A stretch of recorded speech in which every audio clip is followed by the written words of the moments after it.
परमेश्वर को जानना ही अनंत जीवन है। यीशु की प्रार्थना है कि हर विश्वासी त्रिएक तत्व को जाने, पिता को जाने, पुत्र को जाने और पवित्र आत्मा को जाने। तो जो पहला हमारा उत्तर है सवाल का, हमें वचन क्यों सीखना जरूरी है? क्योंकि त्रिएक तत्व को, परमेश्वर को जानना ही अनंत जीवन है। त्रिएक तत्व का विषय सीख रहे हैं, हम परमेश्वर को जान रहे हैं। और दूसरी बात, हमें वचन सीखना क्यों जरूरी है? त्रिएकत्व का जो विषय बहुत ही महत्वपूर्ण है, क्योंकि आज बहुत सारे उपदेश हैं। हमारा मुख्य उपदेश त्रिएकत्व का उपदेश है। मुख्य है मतलब ये त्रिएकत्व के विषय में कितनी गलत शिक्षाएं दुनिया भर में फैली हुई है। प्रभु यीशु की प्रार्थना क्या है? अनंत जीवन यह है कि हम त्रिएक परमेश्वर को जाने, पिता का व्यक्तित्व, पुत्र का व्यक्तित्व और पवित्र आत्मा का व्यक्तित्व। हमने उसको सही से जानना है। और तीसरी बात, त्रिएकत्व का विषय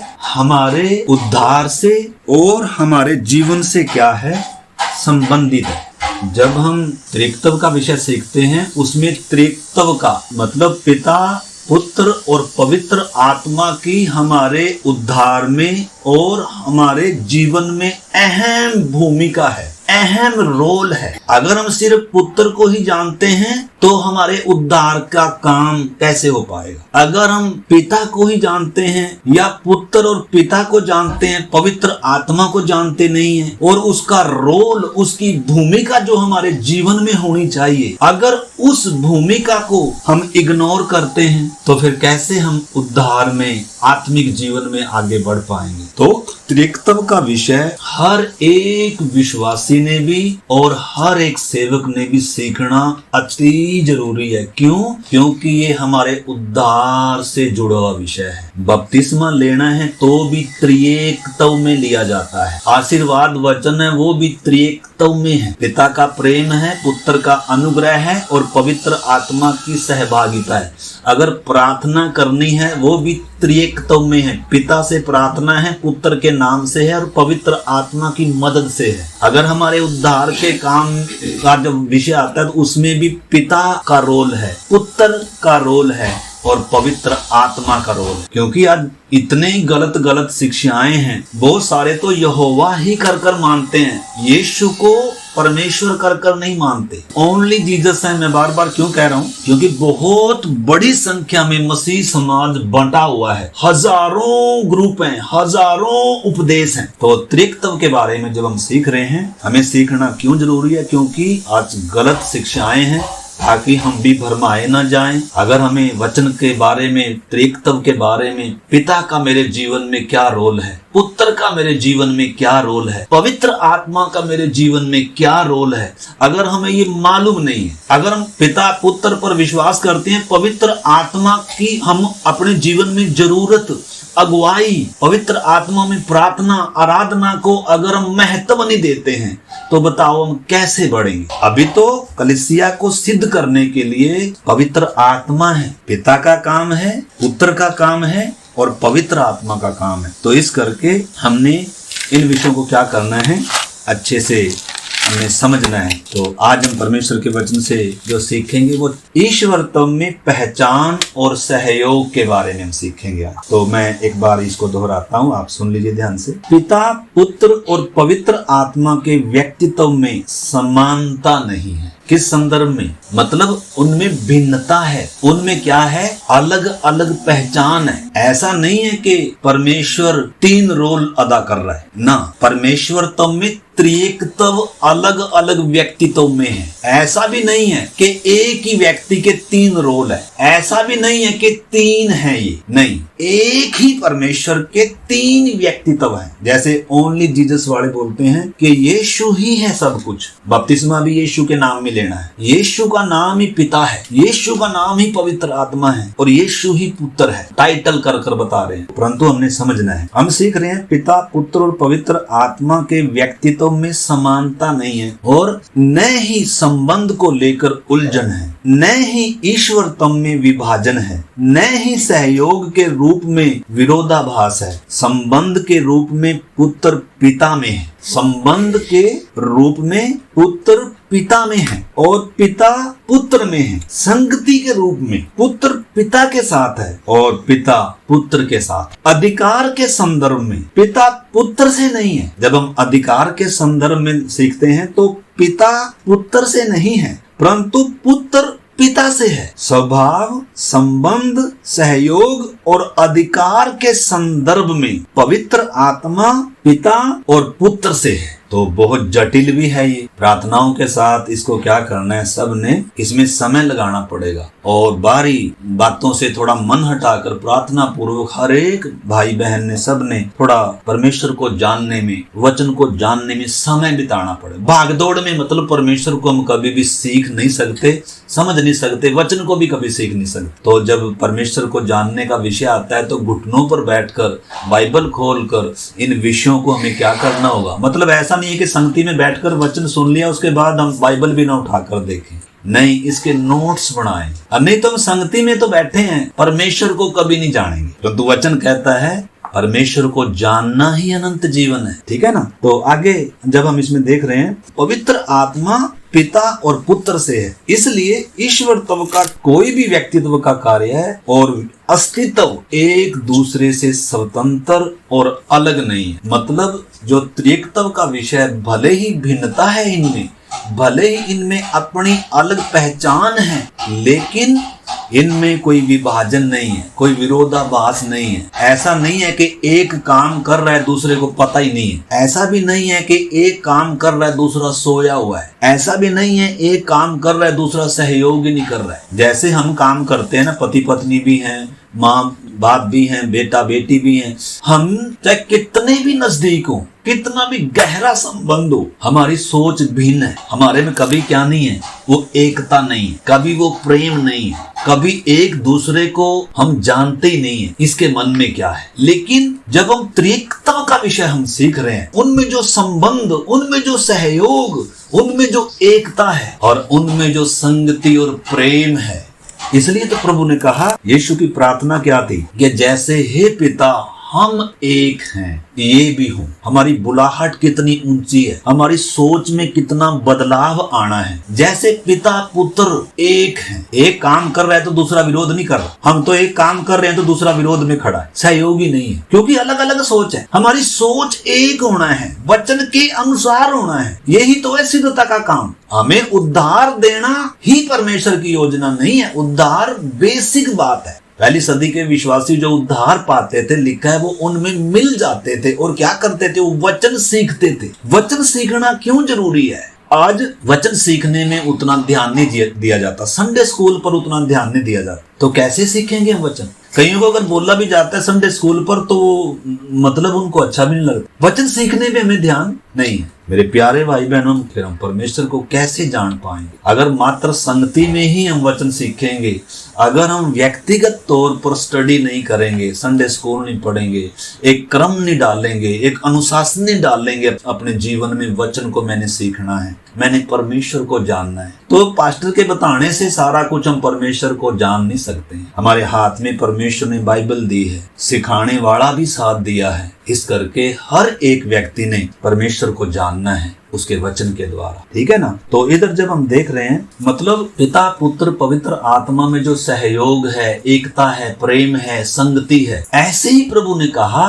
कि जैसे हम एक हैं हे पिता, ऐसे ही ये भी हों। हमारी भी सोच बदले। पहली सदी में विश्वासी एक मन के हो गए, उनमें वो स्तर आ गया। हम कभी एक मन होने का हमारा विचार भी नहीं है बहुतों का। हम कभी दूसरे के साथ जुड़ने के लिए क्या ही नहीं है, हमारा अपना ही क्या है। तो ऐसे कैसे हम फिर एकता में आएंगे? कैसे हम सिद्धता की ओर बढ़ेंगे? हम तो उद्धार तक आकर ही सीमित हो गए, बपतिस्मा ले लिया, उद्धार पा लिया, चलो जी अब संडे को संगति में जाना है, बस इतना ही नहीं। जैसे पिता पुत्र पवित्र आत्मा एकता में है, सहयोग में है, एकता में, विभाजन नहीं है। एक काम कर रहा है तो दूसरा ये नहीं मुझे क्या मालूम, आप ही कर लो। आज तो ऐसा हो रहा है, एक काम कर रहा है दूसरा आराम से क्या सोया हुआ है। एक प्रार्थना कर रहा रहा है दूसरा। यीशु जब प्रार्थना कर रहा था, चेले राम से सोए हुए। अगर हमारे अंदर भी देखो एकता ने आना है, एक देह का जो प्रेम होता है, अंग से अंग का, हमारा जो अंग आपस में जुड़े हुए हैं ना, ये एक अंग को अगर तकलीफ है दूसरा भी उसको फील करता है। मतलब देखो देह का कलीसिया देह भी होना है। कलीसिया एक परिवार, एक घराना है परमेश्वर का, जिसमें सब अलग अलग जाति से आए हैं, अलग अलग स्वभाव के आए हैं। कोई ज्यादा पढ़ा लिखा है, कोई अनपढ़ है, कोई गरीब है, कोई अमीर है, कोई गोरा है, कोई काला है, कोई हिंदू है, कोई मुस्लिम है, कोई सिख है, कोई ईसाई है। परंतु परमेश्वर ने सबको एक उसमें मिलाया है और एक ही आत्मा पिलाया है, एक ही घराने में शामिल किया है, एक ही बपतिस्मा है, एक ही प्याला है। ये सब एक ही क्यों है? ताकि एकता में आए, ताकि सोच में बदलाव आए, ताकि हम भी जो पुत्र पिता के अधीन है उस एकता में, हम किसी के अधीन नहीं रहेंगे। हम किसी को भी अपने ऊपर कभी चाहते ही नहीं है कि हमारे ऊपर कोई हमें टोकने वाला हो। हम स्वतंत्रता चाहते हैं, हर इंसान स्वतंत्रता चाहता है कि मेरे ऊपर कोई बोलने वाला ना हो, मुझे कोई टोकने वाला ना हो, मैं आजाद मर्जी हूँ। आप और मैं समझ सकते हैं, क्या हम परमेश्वर के ठहराए हुए अधिकारों के अधीन है? क्या परमेश्वर ने हमारे ऊपर जो अधिकार ठहरा रखे, पारिवारिक तौर पर भी ठहरा रखे, आत्मिक तौर पर भी ठहरा रखे, क्या हम किसी की पूछताछ भी कर रहे हैं? देखो, जो सिद्ध है यीशु मसीह, वो नमूना दे रहा है, पिता के अधीन है। हमें किस स्तर तक उठना है मेरे प्यारे भाई बहन, हमें कहाँ तक आना है? कलीसिया वास्तव में क्या है? कलीसिया को मसीह की देह भी कहते हैं। देह वो है जो अंग जुड़े हुए। कलीसिया एक भवन भी है। भवन वो है जो पत्थर आपस में एक दूसरे से जुड़े हुए हैं। अगर आंधी तूफान आएगा तो अगर वैसे जोड़े हुए हैं, प्रेम नहीं है, मतलब अगर सीमेंट नहीं है, आपस में संबंध नहीं है। आपको मालूम है बहुत सारी दीवारें बिना सीमेंट की होती हैं, थोड़ा सा हाथ लगाने से गड़ गड़ गड़ गड़ गिर जाती है, क्योंकि उनमें क्या नहीं है, उनमें स्थिरता नहीं है। वो बस उनमें वो साथ साथ तो हैं, लेकिन थोड़ी सी समस्या आएगी, अलग हो जाएंगे, क्योंकि संबंध में नहीं आए, क्योंकि प्रेम, वो जो प्रेम का सीमित है वो नहीं है। हमने इन बातों को मेरे प्यारे भाई बहनों समझने का क्या करना है? देखो, हमारी ऊंची बुलाहट है, इसलिए पौलुस भी कह रहा है, पत्रस भी कह रहा है कि जिस बुलाहट से तुम बुलाए, ऊंची बुलाहट से हमें बुलाया गया। हमें परमेश्वर ने संसार में से चुनकर अलग किया है, दाम दिया है हमारा, अपने पुत्र के लहू से खरीद कर अपनी आत्मा हमारे अंदर बसाया है। त्रिएक परमेश्वर का हमारे जीवन में जो रोल है वो इसीलिए ताकि हम उसकी सिद्धता तक, मिट्टी को हाथ में लेने का मतलब ही नहीं है अगर परमेश्वर अपने स्वरूप में, अपनी समानता में ना बनाए। मिट्टी हाथ में लेने का कोई मतलब है? हमें उद्धार देने का कोई मतलब है? अगर परमेश्वर ऐसी सोच ना रखे कि हम उसके जैसे हो जाएं, हम उसकी डील डोलता में बढ़ जाएं, तो इस करके हम सब आजाद मर्जी चाहते हैं। ये मनुष्य स्वभाव है, मैं हूं या आप, हमने सब ने पहचान, ये मनुष्य स्वभाव है। लेकिन ईश्वरीय स्वभाव क्या है? पुत्र क्यों प्रकट हुआ? ताकि पिता को प्रकट करे। अपने आप को प्रकट नहीं कर रहा, बल्कि पिता को प्रकट कर रहा है। हम किसे प्रकट कर रहे हैं? मेरे और आपके जीवन से हम किसे प्रकट करते हैं? क्या हम प्रभु को प्रकट करते हैं? इस संसार ने मेरे में और आप में यीशु को देखना है, इसलिए हम बुलाए गए।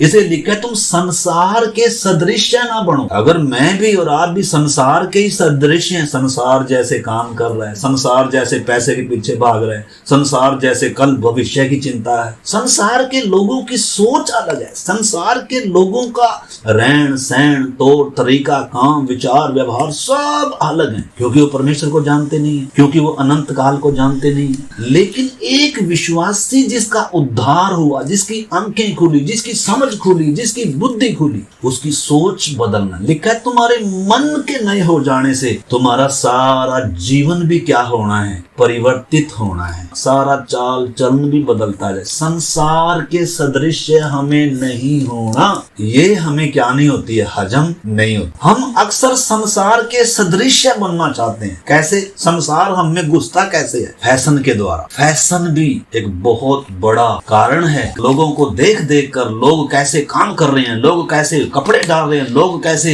मतलब जैसे दुनिया कर रही है, हमें ऐसे नहीं होना। हमें जैसा यीशु है, जैसा परमेश्वर चाहता है, जैसा वचन कहता है, हमें ऐसा होना है। ये हमारा सौभाग्य है। परमेश्वर ने मिट्टी को हाथ में लिया है। अगर हम समर्पण नहीं करेंगे तो हम बनेंगे कैसे? परमेश्वर उठाकर फेंक देगा हम। हमारा सौभाग्य है, ये मजबूरी नहीं है। अगर हमें अच्छा लगता है, अगर हम परमेश्वर की इच्छा को, प्रेम को, स्वभाव को, योजना को जब जान रहे हैं, परमेश्वर की इच्छा क्या है, मेरी बुलाहट क्या है, तब हमारे अंदर से क्या आना है? समर्पण आना है। तो पुत्र क्यों प्रकट हुआ? ताकि पिता को प्रकट करे। हमें क्यों चुना? ताकि हमें मसीह दिखना है। हमें संसार नहीं दिखना, हमें मसीह दिखना है। हमें पवित्र आत्मा को हमने ऊंचा उठाना है। अगर कुछ हमारे से भला काम हो जाए, हम अपना क्रेडिट लेंगे। हम मनुष्य स्वभाव में क्या है, अगर हमसे कुछ अच्छा हो जाए ना, हम क्या करेंगे? उसका क्रेडिट पूरा लेंगे। मैंने ये कर दिया, मैंने इधर गली साफ कर दी, मैंने ये कर दिया, चाहे मैं भी हूँ चाहे आप भी हो।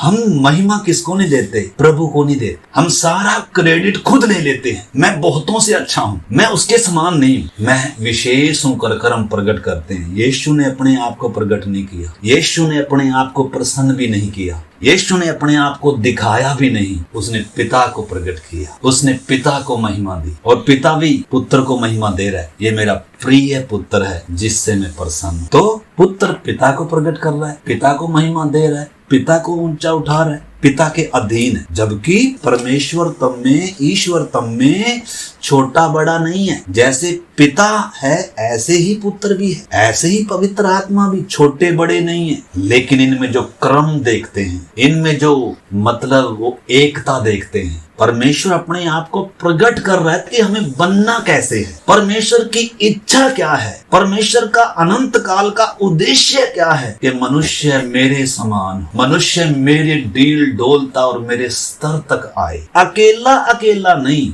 सामूहिक रीति से परमेश्वर ने हमें जोड़ा है। सामूहिक रीति से एक होना आसान नहीं है। हम तो परिवार में एक मन नहीं हो पाते। बहुत बार हम तो पति पत्नी हैं, माँ बाप हैं, बेटा बेटी हैं, वो भी एक मन नहीं हो पाते। कलीसिया की तो बात बहुत कई बार क्या होती है, दूर होती है। परंतु सिद्धता किसमें है? एकता में है। ऐसी सोच हमारी बननी है, ठीक है ना। तो जब वो सिद्ध होकर एकता में काम कर रहे हैं और उनका आपसी जो प्रेम है, आपसी जो संगति है, आपसी जो सहयोग है, एक काम कर रहा है, बाकी दो उसमें सहयोग है। मतलब ऐसा नहीं है कि अकेला कुछ काम कर रहा है ना, बाकी भी काम कर रहे हैं। तो हमारी तो औकात ही क्या है कि हम अपने आप को दिखाएं, हम अपने आप को ऊंचा करें, हम अपनी महिमा करें, लोग हमें अच्छा बोले। अगर हम खुद को अच्छा खुद को बोलते फिरेंगे, मैं अच्छा हूँ, मैं दूसरों से अलग हूँ, मैं अच्छा हूँ जी, मैं अच्छा हूँ, तो वो मतलब हम खुद क्रेडिट ले रहे, लेकिन प्रभु को महिमा देनी। इसलिए पौलुस कहता है, मैं अब जीवित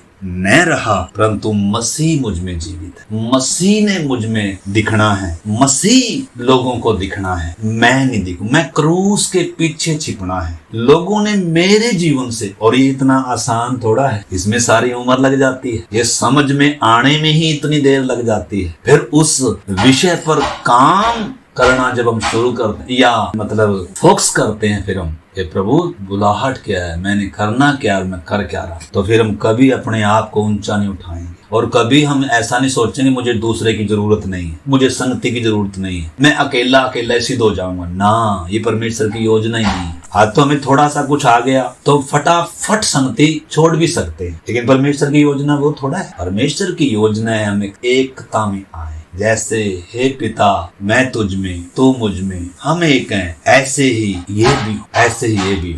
तो हमारी बुलाहट को हम एक ने पहचानना है मेरे प्यारे भाई बहन। जिन्होंने अभी तक उद्धार ही नहीं पाया, उनकी तो नींव ही नहीं डली। इसलिए परमेश्वर की जो कलीसिया की नींव है वो प्रेम पर ही आधारित, यीशु के प्रेम पर। क्रूस का वो संदेश विवश करता है कि हम अपने लिए ना जीकर हम उसके लिए जिए। दूसरा कुरिन्थी 5:14-15 में लिखा है, उसका प्रेम हमें विवश कर देता है कि अब हम अपने लिए ना जिए। यीशु अपने लिए नहीं जिया, अपनी इच्छा पूरी कर सकता था। यीशु पूर्ण परमेश्वर है और पूर्ण मनुष्य भी था। उसको अपनी इच्छा करने का, पाप करने का, सोने का, खूब रज के खाने का, सोए रहने का खूब सारा उसके सामने भी क्या थी, ये बातें थी। पैसा कमाने का, पैसा जोड़ने का, ये सब उसके सामने भी परीक्षाएं थी। उसको भी भूख लगती थी, वो भी थकता था, उसको भी कल रोटी चाहिए थी। हमारी तरह थोड़ा सा कल की भी चिंता कर ली, एक साल की भी चिंता कर ली ना। हर दिन विश्वास से जीने वाला, हर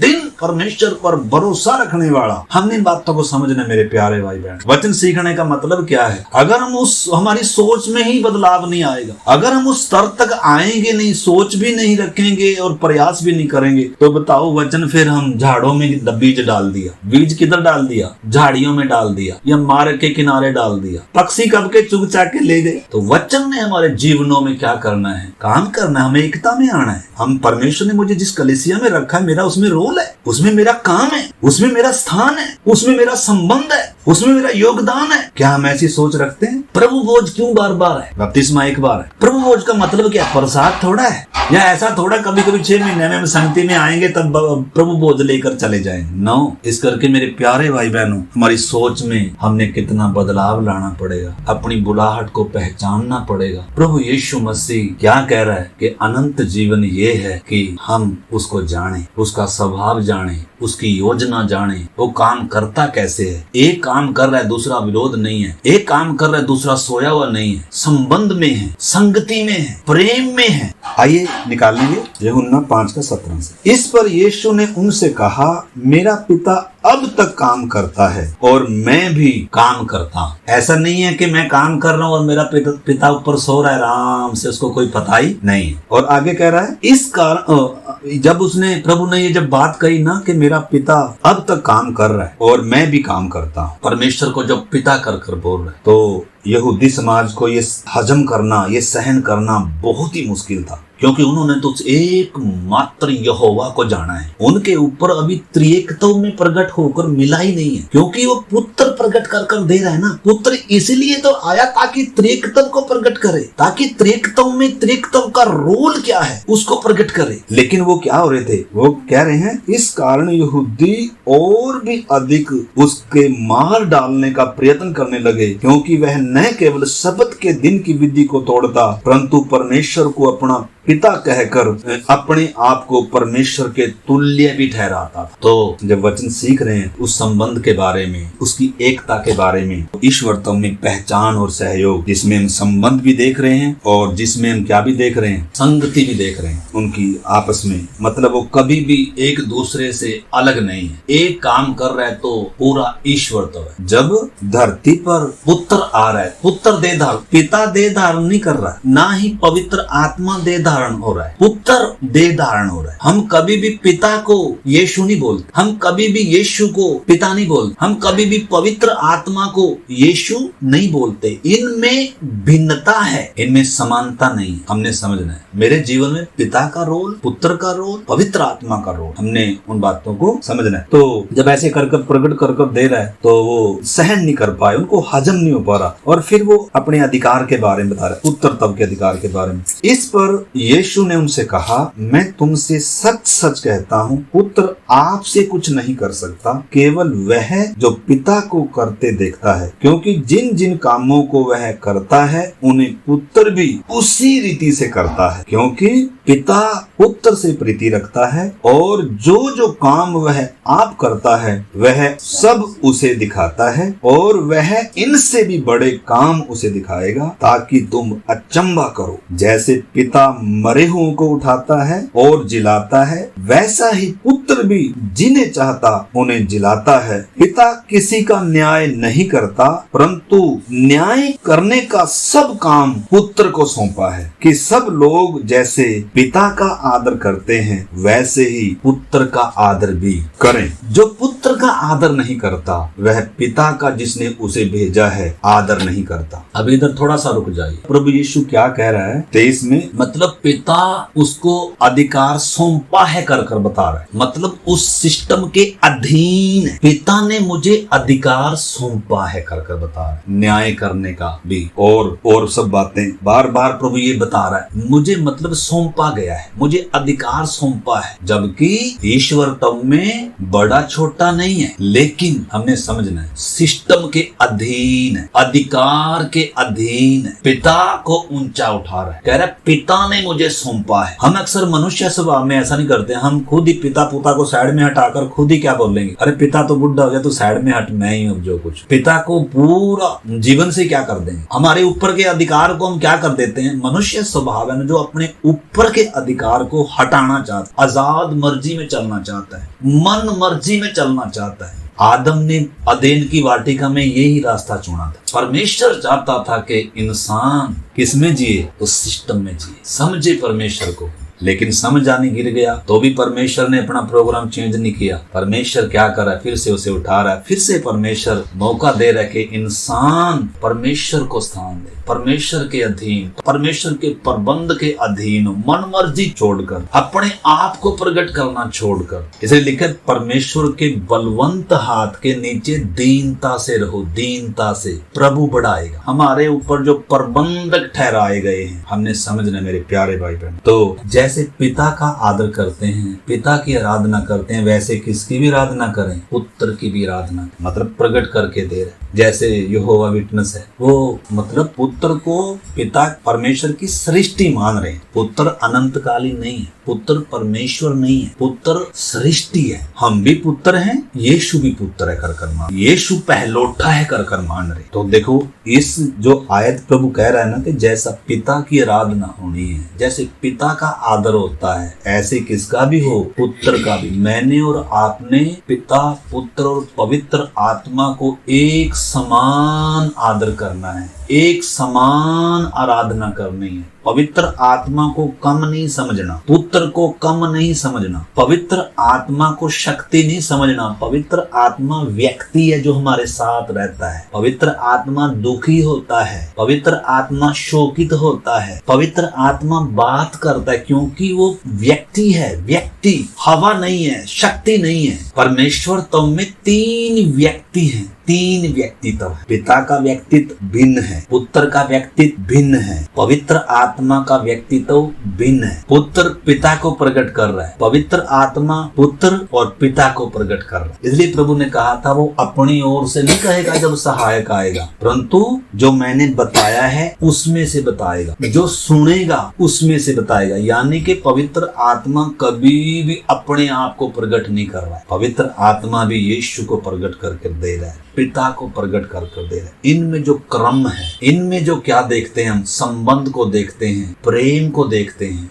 यही बुलाहट है मेरे प्यारे भाई बहनों, हमारी भी, हमारी बुद्धि खोले, हमारी समझ खोले। हम ऐसे ऊंचे बुलाहट से बुलाए गए लोग हैं। परमेश्वर चाहता है कि हम भी उस एकता में आ जाएं, हम भी हम में शामिल हो जाएं। मैं और मेरा निकल जाए। मैं और मेरा पाप की जड़ है। जहां मैं और मेरा है वो पाप को उत्पन्न करता है। मैं शब्द सिर्फ परमेश्वर के लिए बोला जाता है। पहली सदी की कलीसिया में मैं खत्म हो गया था, हम में तब्दील हो गए। लिखा सब एक मन के थे। ये कैसे हो गया? यहूदी और अन्य जाति, ये कैसे हो गया? यानी कि परमेश्वर के लिए कुछ भी असंभव नहीं है, पवित्र आत्मा के लिए कुछ भी असंभव नहीं है। हमारे लिए असंभव है। हम कभी भी मैं और मेरा छोड़ेंगे नहीं, हमें अपनी चिंता रहती है। लेकिन कलीसिया में जब परमेश्वर ने हमें जोड़ा है, अब हमें किस में आना है? हम में आना है। और ये उनसे तो उम्मीद ही नहीं है जिनके अंदर परमेश्वर की आत्मा का काम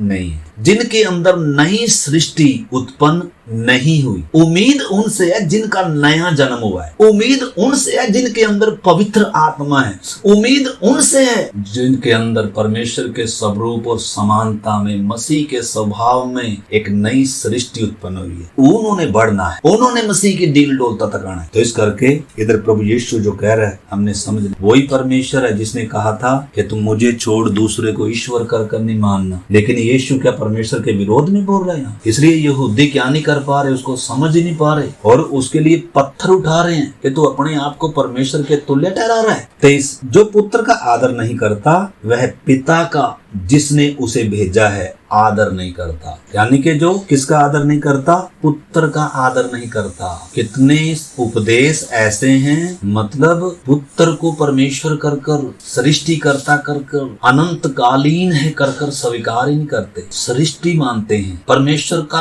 पुत्र कर कर मानते हैं। लेकिन जैसे परमेश्वर की आराधना है, जैसे परमेश्वर को आदर देते हैं हम, ऐसे ही हमें पुत्र को भी देना है और उतना ही हमने पवित्र आत्मा को भी आदर देना है। ये बड़े छोटे नहीं है, इनमें कोई कम ज्यादा नहीं है। तो इस करके हमने, मेरे प्यारे भाई बहनों, हमारी सोच विकसित हो परमेश्वर के प्रति, कलीसिया के प्रति, अपनी बुलाहट के प्रति, हमारे उद्धार के प्रति। परमेश्वर की योजना ये नहीं है कि हम उद्धार तक आए, बहुत सारे तो उद्धार तक भी नहीं आ पाते। तो इस करके जब हम प्रार्थनाओं के साथ वचन सुनते हैं तो हम उस मन से वचन को ग्रहण करें, तभी वचन हमारे जीवन में काम करे। 24 में क्या कहता है, मैं तुमसे सच सच कहता हूँ, जो मेरा वचन सुनकर मेरे भेजने वाले पर विश्वास करता है अनंत जीवन उसका है और उस पर दंड की आज्ञा नहीं होती, परंतु वह मृत्यु के पार होकर जीवन में प्रवेश कर। जो मेरा वचन सुनकर विश्वास कर, ऐसे नहीं कहा जो बाइबल सुनकर विश्वास करता है ना, जो मेरा वचन। यहूदी यीशु का वचन सुनने के लिए तैयार ही नहीं, लेकिन ये क्या कह रहा है, जो मेरा वचन सुनकर मेरे भेजने वाले पर विश्वास करेगा अनंत जीवन उसका है। जो मानेगा कि परमेश्वर त्रिएक है, मतलब यीशु मसीह त्रिएकता में प्रकट कर कर दे रहा है, पिता भी है पुत्र भी है, मैं काम कर रहा हूँ वो भी काम कर रहा है, उसने मुझे सौंपा है, उसने मुझे भेजा है, मैं उसकी ओर से आया हूँ कर कर बता रहा है। जैसे पिता का आदर करते हैं ऐसे पुत्र का भी आदर। लेकिन यहूदी इस चीज को स्वीकार करने के लिए तैयार, बाइबल पढ़ने वाले लोग हैं लेकिन बुद्धिमंद है, इनको कुछ मालूम नहीं है। पुत्र ने ही तो पिता को प्रकट कर कर देना था और जब प्रकट कर कर दे रहा है तो वो समझ नहीं पा रहा। अगली बार हम इसमें और कुछ बातें सीखेंगे। आइए आज एक समर्पण करें। हालेलुया। प्रभु की प्रार्थना थी, हे पिता, जैसे हम एक हैं ये भी एक हो जाए, जैसे हम सिद्ध हैं ये भी सिद्ध हो जाए। अनंत जीवन यह है कि ये तुझे एकमात्र अद्वैत सच्चे परमेश्वर को और जिसको तूने भेजा है यीशु मसीह को जाने। आइए हम सरेंडर करें परमेश्वर की इच्छा के लिए, पवित्र आत्मा को कहें मेरे जीवन में काम। पिता ने जो हमें प्रेम किया,